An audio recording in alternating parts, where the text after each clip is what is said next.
Y una vez que hemos recibido el don del Espíritu Santo, ¿en qué se nos va a notar que de veras llegó a nosotros? En que sentí bien bonito, en que me emocioné, hasta lloré, hasta empecé a hablar en lenguas. Bueno, hay muchas manifestaciones sensibles de que hemos recibido esa nueva efusión del Espíritu Santo, pero la prueba de fuego está obviamente en los frutos. Al árbol se le conoce por sus frutos.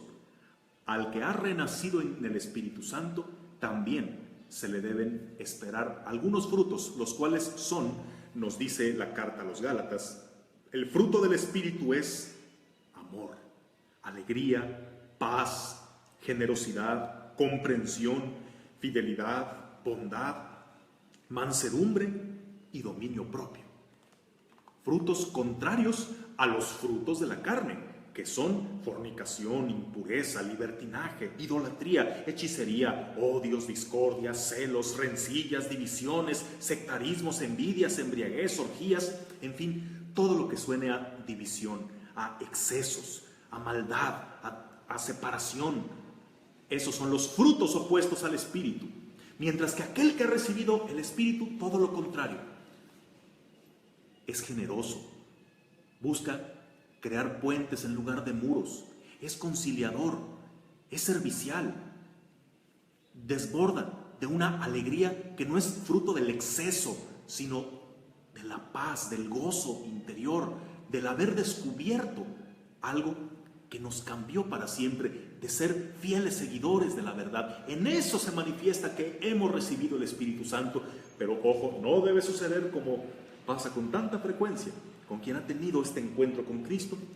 Todo se queda en una llamarada de petate, en un fuego artificial que hace mucho ruido y brilla mucho, pero al poco rato se acabó. No deberemos de ser solo un petardo que resuena y que aturde. Necesitamos ir creciendo poco a poco hasta lograr que la imagen de Cristo se plasme en nuestra propia vida, según nuestra propia personalidad, cada quien con su forma de ser, con su misión propia en la vida, pero que el Espíritu de Cristo se asimile de tal manera que sea yo una verdadera imagen de Dios en el mundo.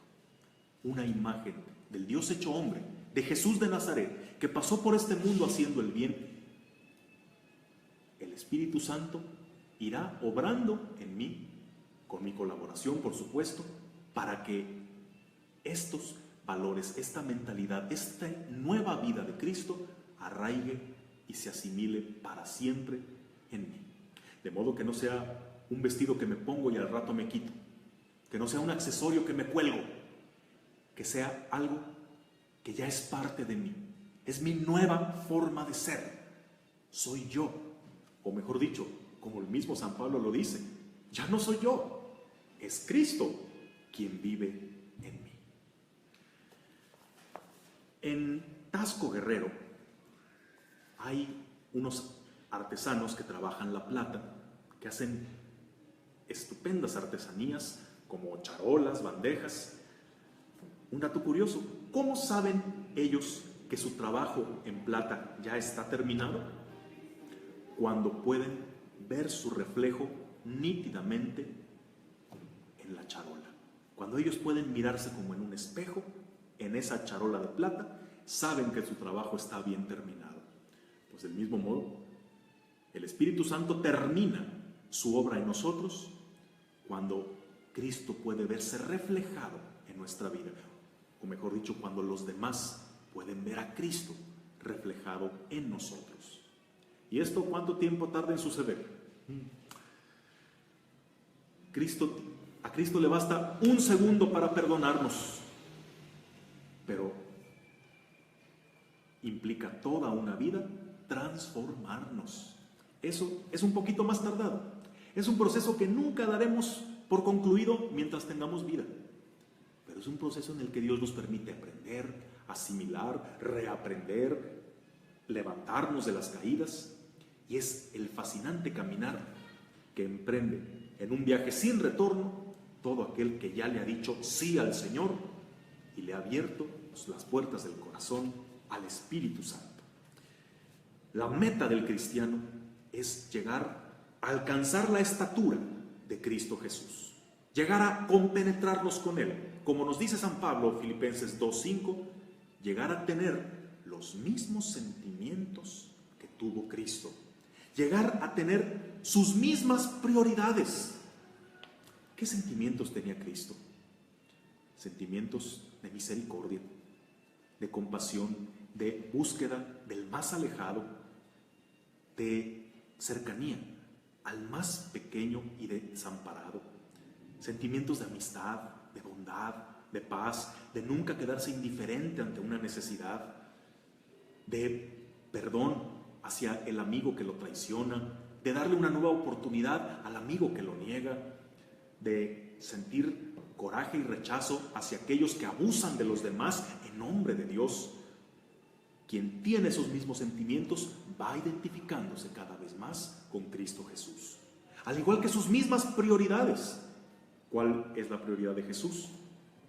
Hacer en todo la voluntad del Padre, buscar primero el reino de Dios y su justicia. Para el cristiano, su prioridad no es el ganar mucho dinero, su prioridad no es la fama, el prestigio, ni lo material.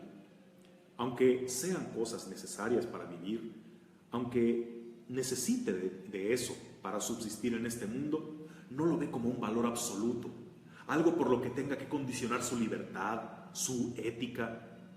Son medios y herramientas para seguir edificando en este mundo el reino de Dios. Para poder seguir creciendo de forma permanente en esta nueva vida que el Señor nos regala, hacen falta algunos medios. Como si fuera un carro que se dirige hacia una meta que va para largo y por lo tanto necesita de los recursos suficientes para llegar. Si nuestro crecimiento fuera en un carro, ¿qué medios necesita? Para empezar, unas buenas llantas, 4 llantas. Estas llantas, ¿cuáles son? La primera rueda, la vida sacramental. Una vida que tenga como centro la Eucaristía, que de ahí se brote su fuerza, su inspiración, que recibiendo el pan de vida, Él mismo pueda comunicar esa buena nueva a los demás. El sacramento de la reconciliación, para experimentar una y otra vez el amor incondicional de Dios a pesar de nuestras caídas y pecados, y recibir la fuerza para levantarnos, aprender de los errores y no seguir cayendo en el mismo error de siempre. Y sobre todo recibir la misericordia para ser capaces también nosotros de ser misericordiosos con el que cae. Especialmente los sacramentos de la reconciliación y de la Eucaristía. Segunda rueda, la palabra de Dios. ¿Cómo es que vamos a ir impregnándonos de los criterios del Evangelio? Pues estando constantemente repasándolos, meditándolos, rumiándolos, así como los animales que son rumiantes, las vacas por ejemplo. ¿Por qué son rumiantes? Pues porque mastican su comida, su pastura, se la pasan y luego la regresan para darle otra masticada. Del mismo modo, debemos tener presentes los principales versículos de la palabra de Dios, irlos repasando, aplicarlos a cada situación concreta, reflexionarlos y hacerlos parte de nuestro hablar diario, hacerlo parte de nuestros valores y criterios. Como cuando los niños ven mucho el programa de televisión, la caricatura que está de moda, ¿se fijan cómo se les pegan los dichos de los personajes de las caricaturas? Tienen las mismas expresiones, el mismo tono de voz, repiten sus dichos, aprenden sus mañas. ¿Por qué? Pues a fuerza de tanto verlos y verlos y verlos y de admirarlos. Si nosotros fuéramos así de recurrentes con la palabra de Dios, tarde o temprano se te tiene que pegar, tiene que convertirse en parte de ti. Debe ser algo tan elemental como tu alimento diario. Si ahora te has decidido por Cristo, la palabra de Dios debe ser tu fiel compañera. Repasa la lectura de cada día. Agárrate un ritmo de lectura diario de la palabra de Dios. Hazte ayudar de tantas herramientas que hay para una reflexión diaria, no sé, pero que ahora la palabra de Dios, por encima de cualquier otro libro, por bueno que pueda ser, sea siempre tu compañera de camino y tu alimento. Tercera rueda, el servicio. Podremos tener mucha fe, mucha esperanza, muchos conocimientos y muchos sacramentos, pero todo esto, si no aterriza en la caridad, en el servicio, es letra muerta, es ritualismo, es ideología, porque la caridad es la esencia del cristiano. Hemos de tener algún apostolado. Identifica cuál es tu carisma. ¿Eres bueno para enseñar la doctrina a los niños? Adelante. ¿Por qué no te apuntas como catequista? O a ti lo que se te da es organizar la caridad para poder ayudar a los más necesitados. Muy bien, entra a la pastoral social. ¿O te gusta ser predicador hacia los jóvenes, hacia los adultos? Muy bien, al apostolado de la evangelización. ¿O te sientes tú más identificado en el culto? ¿Le entiendes bien? ¿Te gusta que se haga excelentemente? Muy bien, entonces a la pastoral litúrgica. Y tantas opciones en las que puedes elegir para ahora no solo recibir, dar de ti mismo, dar lo que tú has recibido. Ese es un deber irrenunciable de todo aquel que se ha encontrado con Cristo. Porque no podemos callar lo que hemos visto y oído. No podemos quedarnos para nosotros solos lo que el Señor ha hecho por nosotros. Y cuarta rueda, todo un estilo de vida que incluye hasta cuidar tu cuerpo, tu salud. Cuida lo que comes, aguas con los excesos, haz ejercicio, renuncia a todo lo que te perjudica, descansa bien. Tu cuerpo es templo del Espíritu Santo y se necesita tu ser entero y sano para que éste pueda ser un buen instrumento en manos de Dios. El quererte a ti mismo también es parte de tu transformación. El que seas sano de mente, de cuerpo y de alma, ahí también vamos a irradiar el amor de Dios que hemos recibido. Esas son las cuatro ruedas. El carro también necesita gasolina. La gasolina es la oración. El no mantenerte adherido solo a una institución, a una ideología, sino a una persona, a Jesús, nuestro Salvador, que nos ha cautivado y por quien ahora vivimos y que es siempre nuestro compañero de camino. Nunca abandones tu oración personal. Nunca olvides cuál es tu razón de ser, quién es el que te salvó, quién es el que te transformó. Y el motor, claro, ¿cómo andar un carro sin motor? ¿Cuál va a ser el motor para este carro que te va a llevar hacia tu transformación? La fe.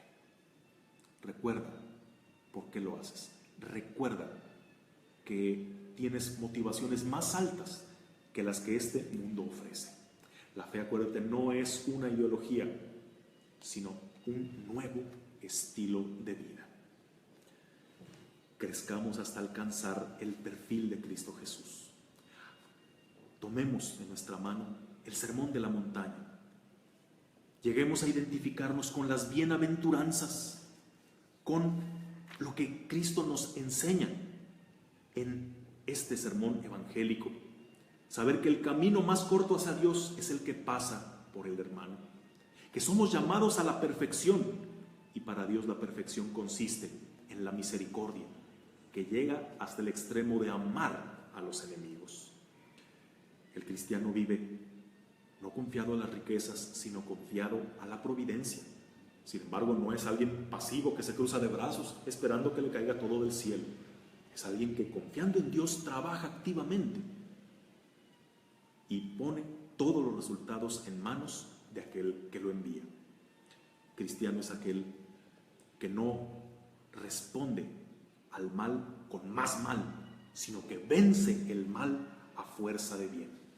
Cristiano no es el que se conforma con mucha palabrería, sino que aterriza en los hechos, que vive lo más elemental, pero en una forma sublime. Hace a los demás lo que quiere que le hagan a él mismo. Y que todo esto tiene pureza de intención, porque no busca escalafonear humanamente ni quedar bien con nadie, sino que su corazón es transparente a los ojos de Dios. Y el modelo supremo que tenemos para alcanzar la estatura de Cristo, además del mismo Cristo, por supuesto, es María.